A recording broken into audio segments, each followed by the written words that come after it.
Alfred here to take you through a quick overview of how to use HIVseqDB.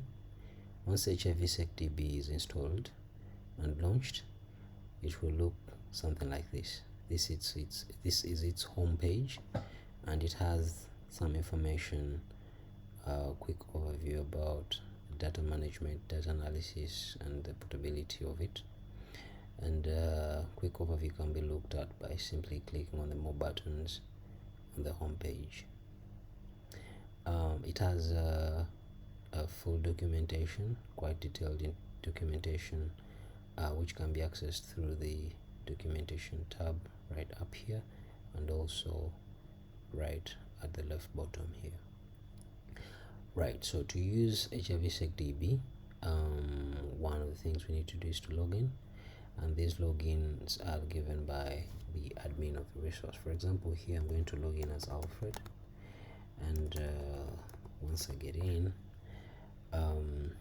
it will be showing right here that I can have access to a couple of tabs here. So first things first, usually when we are going to do the data analysis, what we need is to upload the data.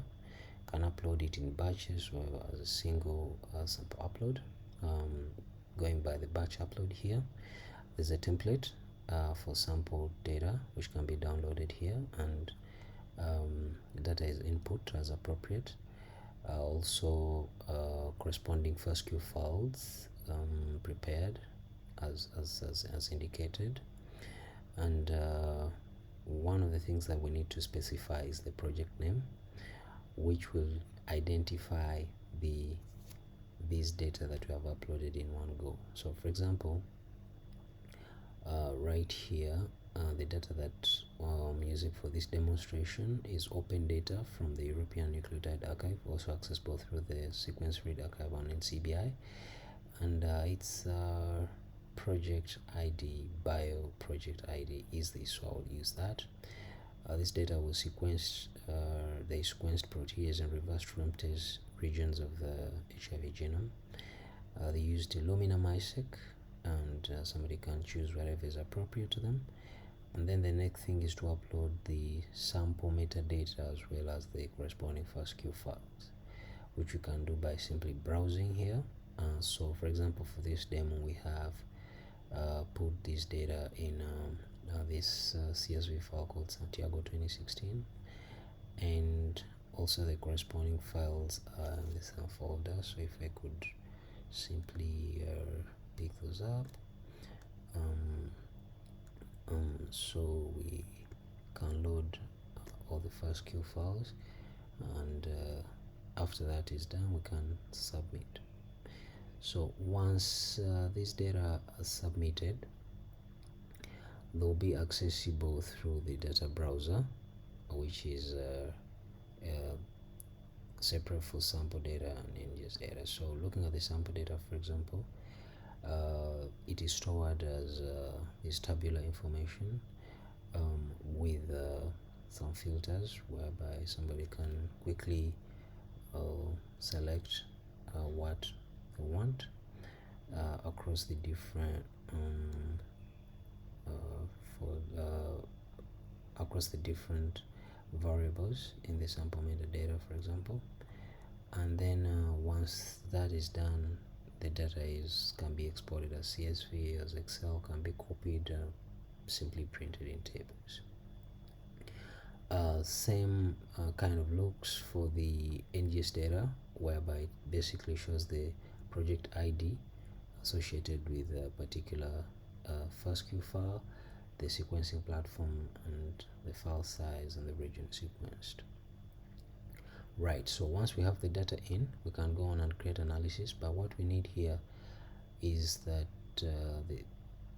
we need to provide a project ID, which is actually something similar to which is basically the ID that we supplied to identify those data, a certain set of data, when we're uploading them.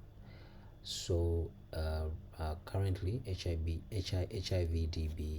HIVseqDB analyzes data as batches in project. So we shall copy that project ID, supply it, supply a valid email, provide a description, and also set the parameters that we pass on to the underlying tools that analyze the data in the backend.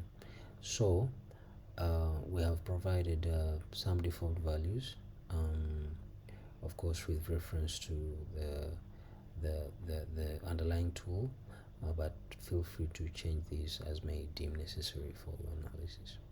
So once that is done, I can start the analysis, and the analysis will be running in the background, and once the analysis is done, the results will be accessible via the browse analysis tab, and these ones also are shown in some kind of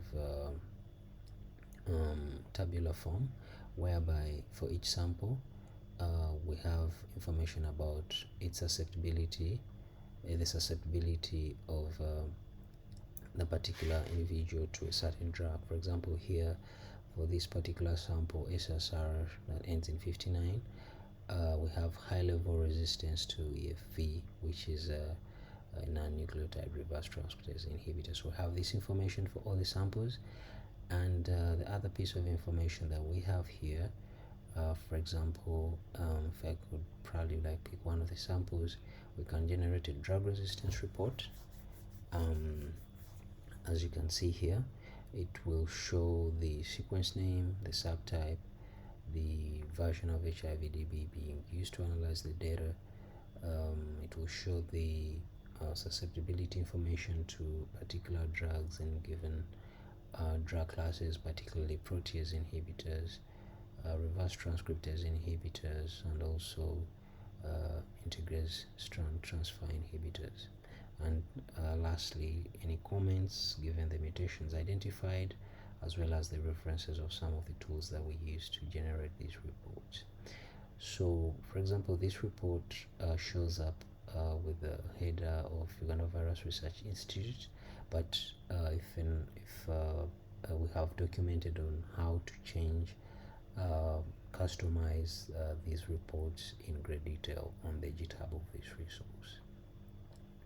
Another piece of information that is available is the information on minority variants for each of the samples. So for example, if we went over to we are looking at sample SRR that ends in 64. So if we went to look at its minority variance report, it doesn't seem like it has any protease mutations. But if we move over to the reverse transcriptase tab, realize there's a single mutation here, M41L, which shows that it was detected here at a frequency of 99.24 in the whole viral population. So this was its frequency, and its mutational load is about 145,000.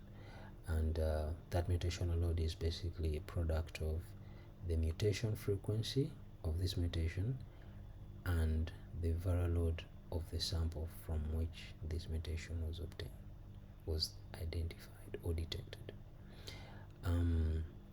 So this kind of information is available. So this is for NRTI drug resistance mutation. Same information is available for nucleoside reverse transcriptase inhibitors, and for example here there were these two mutations, as you can see, V90, and you may actually see that the mutation load of this was basically lower than that in great detail. So this information is available for each and every sample, and we have some other piece of information that is generated by HIVseqDB, which includes the drug resistance plots for the different drug classes. So what we are seeing here is the drug resistance plots for protease inhibitors, and first off here it is basically showing how many samples of whatever we analyzed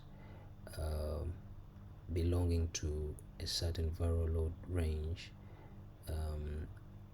That so for every mutation here, these graphs are showing us the number of samples in which a particular mutation was obtained, and it is also showing us for a particular viral load range.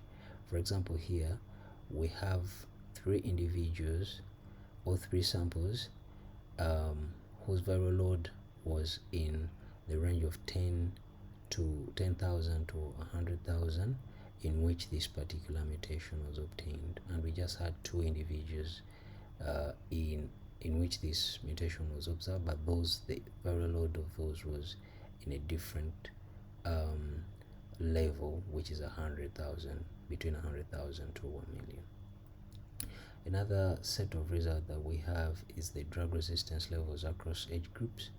And for example, what we have here is that we had a number of people across age groups that are susceptible to protease inhibitors in general, but then we have we just had like one case of potential low level resistance and also low level resistance in the same age group, which is 35 to 44. And then lastly, and pretty much one of the things that are being looked up during the analysis of minority resistance to HIV is the mutation frequency vis-a-vis the viral load levels.